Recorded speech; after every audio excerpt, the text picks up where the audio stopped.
আসসালামু আলাইকুম রহমতুল্লাহ আবরাকাত। অসুস্থতার মাঝখানে আজকের এই রান্নাগুলো খেতে খুবই ভালো লাগবে, তাই আয়োজন করে নিলাম। আজকে রান্না করব মাছ ভুনা এবং শুটকি ভুনা। আজকে যেভাবে আমি মাছ ভুনা করব, এভাবে খেতে আপনাদের খুবই ভালো লাগবে। আপনারা একবার বাসায় ট্রাই করে দেখবেন। আর রান্না করব শুটকি মাছ ভুনা। আমি এখানে মাছ ভুনার জন্য পেঁয়াজের সাথে কিছু মশলা ব্লেন্ড করে নিয়েছি। বন্ধুরা, এটা হলো আমার হলুদ মরিচের কৌটো। এটা কেমন হয়েছে বন্ধুরা, আমাকে অবশ্যই জানাবেন। একসাথে সব কিছু একেবারে এখানে আমি নিয়ে নিয়েছি।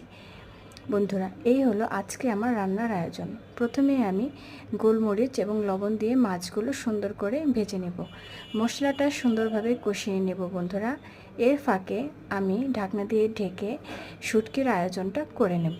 ফ্রাই প্যানে আমি শুটকির পেঁয়াজ রসুন সব কিছু সুন্দর করে ভেজে নিব। তারপর মশলা দিয়ে এবং শুটকিগুলো দিয়ে সুন্দরভাবে কষিয়ে নেব।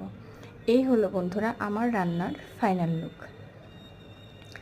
আমি ডালও রান্না করেছি বন্ধুরা, দেখতেই পাচ্ছেন অফ স্ক্রিনে।